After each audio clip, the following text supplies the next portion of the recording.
Diálogo con Ernesto López. Voy a comenzar quizás por conocer un poco su reacción con respecto a digamos, a este préstamo que se perdió por considerar de que el gobierno no ha cumplido precisamente con algunos aspectos que contempla la ley de responsabilidad fiscal, así como lo planteó Arena desde un principio. Muy bien, vamos a comenzar por eso.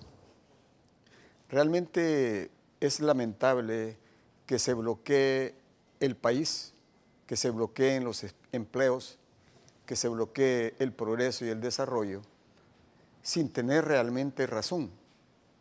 Vamos a comenzar por los contraargumentos del Partido Arena, que está intentando ahogar la obra pública y contener la multiplicación de los empleos. Los argumentos o las argucias que ellos plantean son realmente una hoja de parra. ¿Son una hoja de parra en qué sentido? Austeridad. Ellos plantean que se requiere austeridad. Yo les invito a los que bloquean al país que hagamos una comparación entre cómo era antes el Ministerio de Obras Públicas y cómo es ahora el Ministerio de Obras Públicas. Cómo era antes, por ejemplo, el uso de gastos, por ejemplo, de viajes. Que me digan si no es cierto que hubo mandatarios que usaron hasta 1 millón de colones, en la época que había colones, 1 millón para un viaje. Y que revisen al ministro de Obras Públicas en 8 años, Ernesto, en 8 años. ¿Sabe usted cuánto ha gastado el ministro de Obras Públicas en pasajes de avión o en viáticos? 0. 0 centavos. Entonces, ¿qué más austeridad? ¿Cuál es el argumento que pueden tener? Si cuando el Ministerio de Obras Públicas fue recibido por este servidor, había una deuda por actos ilícitos, condenados ya en sentencias en los tribunales por 45.8 millones de dólares. ¿Cuánto es ahora el saldo, la deuda, la carga de los contribuyentes por actos ilícitos o condenas en tribunales contra este servidor? 0. Y entonces, ¿cuál es el argumento entonces? Bueno, pero será usted y su ministerio el bien ponderado pero el resto, según Arena, es discutible, ministro. Bueno, hagamos una comparación. Comparemos los gastos de ese tipo, por ejemplo, que ha hecho el presidente Salvador Sánchez Serén y lo que hicieron los presidentes de Arena. No hay comparación. Entonces, ¿cuál es el argumento? ¿Cuál es? No hay. ¿Pero qué es lo que están haciendo? No, el argumento es el hecho de que no se está cumpliendo con la ley de responsabilidad fiscal. No, pero hay que ver si es un argumento, usted como comunicador, si es un argumento sólido o es una argucia. Aquí se trata de hechos, aquí se trata de números, aquí se trata de realidades, no solo de argucias. Porque yo escucho, ayer por ejemplo escuchaba a un dirigente de Arena en un canal de La Competencia repetir cosas como un bonzo, repetido pero en abstracto. Hombre, las cosas hay que buscarlas en el libro de la vida, en la realidad. Pero vamos a ver entonces, ellos bloquean con esas argucias al Ministerio de Obras Públicas. Tenemos casi 2 años y medio en que ellos están bloqueando a la seguridad pública, a la salud pública, a obras públicas. ¿Qué sentido tiene, por ejemplo, bloquear el desarrollo de una ciudadela médico hospitalaria que para el país es fundamental, como es el nuevo Hospital Rosales? ¿Qué sentido tiene? En el caso del Ministerio de Obras Públicas, nos han bloqueado por más de 2 años y medio y nosotros seguimos multiplicando los panes y los peces. Este año, a pesar del bloqueo, a pesar del sabotaje, nosotros le presentamos a los diputados el informe a la Nación que da cuenta que en este último año, por ejemplo, el MOP ha entregado 382 obras en 365 días del año. 382 obras, a pesar del bloqueo. Este día, Ernesto, quiero invitarle a usted y a la teleaudiencia a que nos pueda acompañar a inaugurar un corredor, una carretera que une el Departamento de la Libertad con la longitudinal del norte con un gigantesco puente, probablemente el más moderno, con la tecnología más avanzada, el puente del Progreso. O sea, ellos bloquean y sin embargo nosotros multiplicamos la obra. Ellos te niegan los votos, por ejemplo, para la autopista al Puerto de la Libertad. Ellos te niegan los votos para el bypass de la Libertad y nosotros conseguimos una donación. Pero ahora resulta que están bloqueando hasta las donaciones. Bloquearon una donación de la Unión Europea, donde venía, era un paquete mixto, venía un financiamiento subsidiado. El desafío era quién en América Latina puede construir 15 carreteras con 30 millones de dólares, pero traía atado un financiamiento, perdón, una donación adicional a El Salvador por 7,5 millones de dólares. 0 actos de corrupción, 0 sentencias condenatorias en contra del Ministerio de Obras Públicas, 0 opacidad, es decir, en el MOP no se reserva información ni a la ciudadanía, ni a la prensa, ni a la oposición. Es decir, es un compromiso de todo al sol. Y el sol es la mirada ciudadana. Yo quiero decirle que el Ministerio de Obras Públicas probablemente está rompiendo un récord en América Latina en este campo. En el MOP no se reserva información. Entonces, ¿cuál es el sentido? Si en privado te dicen, mire Gerson, nosotros reconocemos su labor, lo felicitamos y todo, y en público bloquean. Hombre, no podemos ser fariseos. Tú no puedes tener una cara que dices en privado y otra cara en público. Eso es lo que ha desprestigiado la política. Me pide usted un poco de argumentación de la que sostiene la oposición al criticar estos temas. No, yo lo que solicito, aunque sea un argumento, no una argucia. A ver, por ejemplo, la aprobación de esta ley de extinción de dominio bajo un criterio del tema de la prescriptibilidad. Muy bien, pero hagamos por ejemplo, ese es uno de ellos. Hagamos una cosa. Usted me ha metido otro. Y ese argumento, ¿qué relación tiene con esto, Neto? No, yo estoy dispuesto a que lo discutamos, pero no tiene ningún argumento. O sea, discutamos eso, pero veamos la gestión del Ministerio de Obras Públicas, por ejemplo. Los resultados. Nosotros encontramos un país que tenía 978 cárcavas, Ernesto.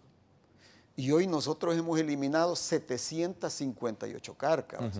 Por favor, yo le quiero preguntar a los que nos bloquean, en 20 años, en la época de vacas gordas, dígame usted, señor Interiano, o a quien sea, díganme, señores diputados, en 20 años, ¿cuántas cárcavas eliminaron esos gobiernos? ¿Cuántas?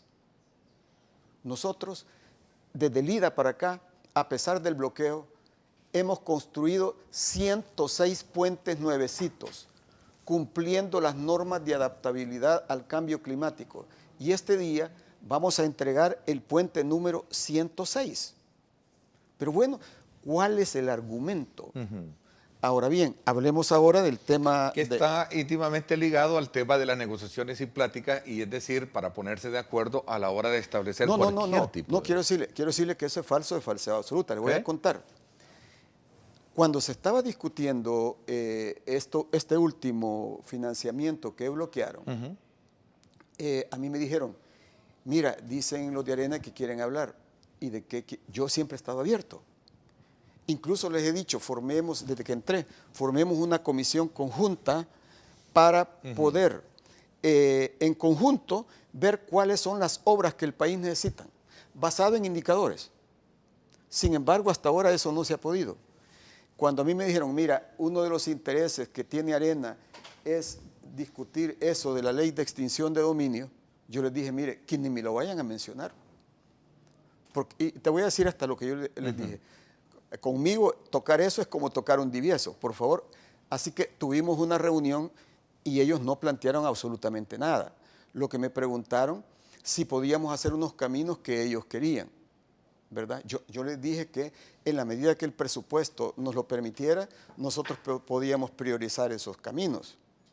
Hablamos de la posibilidad de instalar una comisión conjunta que pudiese discernir cuáles son las inversiones que el país necesita.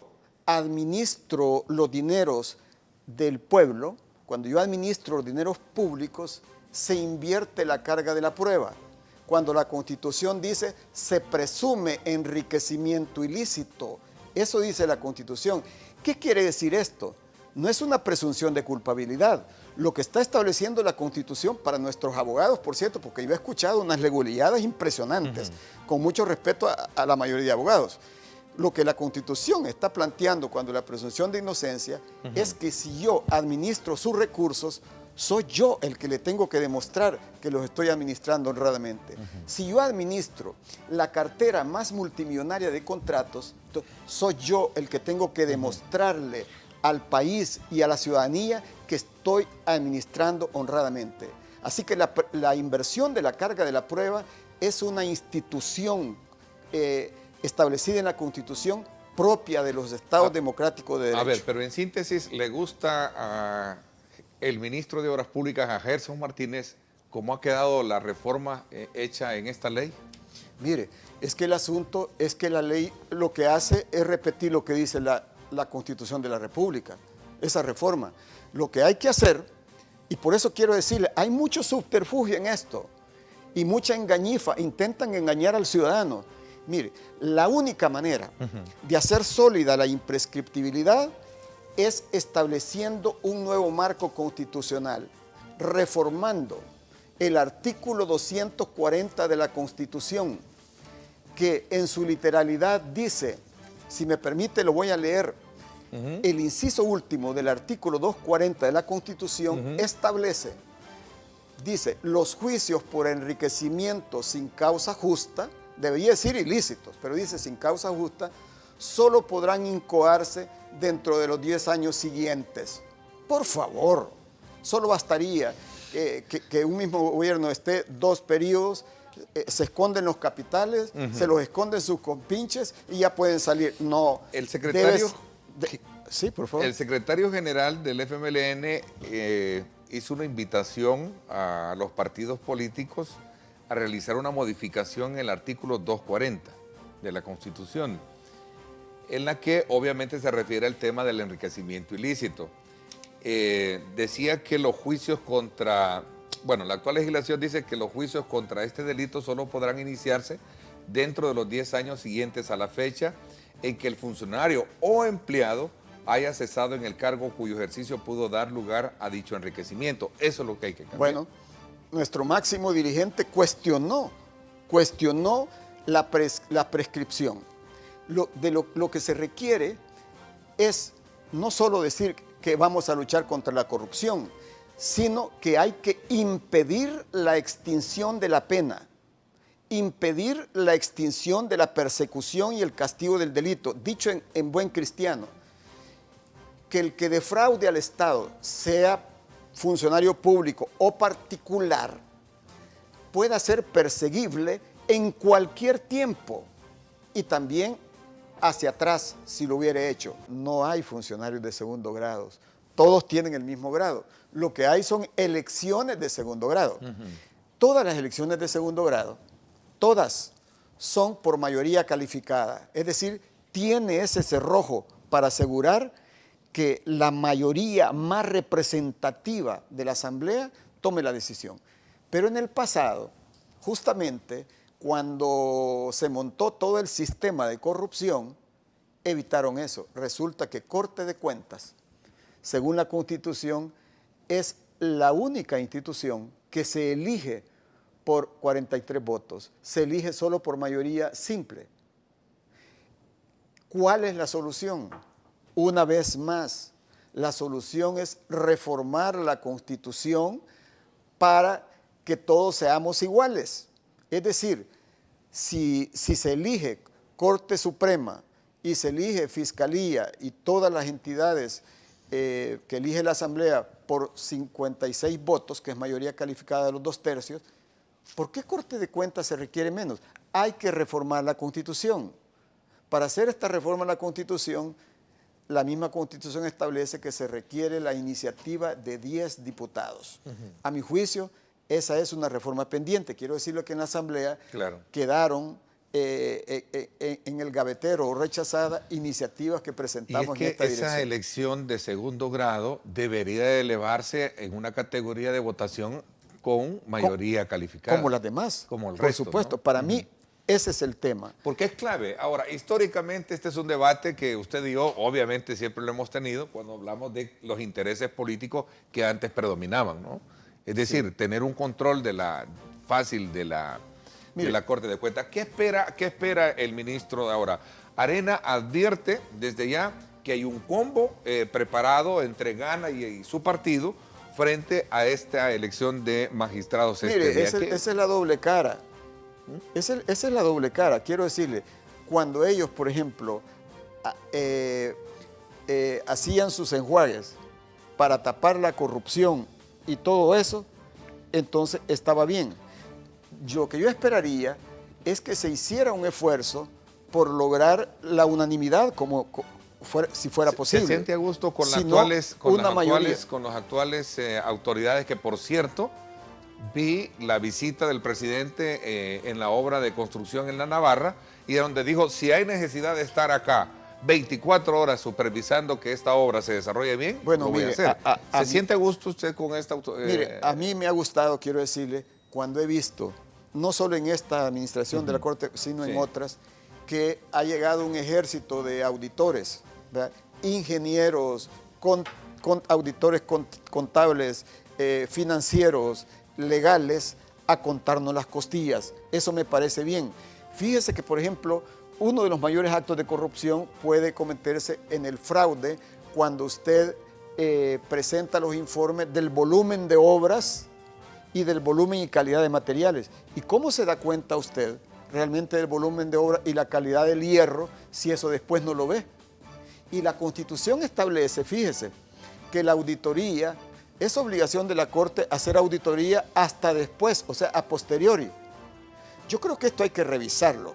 La auditoría posteriori para mí es la fundamental, pero el problema es que si ya se cometió, por ejemplo, una defraudación, eso es como ir a hacer una autopsia. Por eso es que yo, cuando en estos casos complejos como el Navarra o la Diego de Holguín, yo solicito la auditoría previa, es decir, preventiva.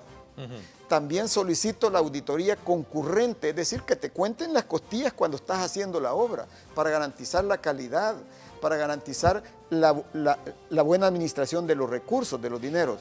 Eso es lo que está haciendo hoy la Corte de Cuentas.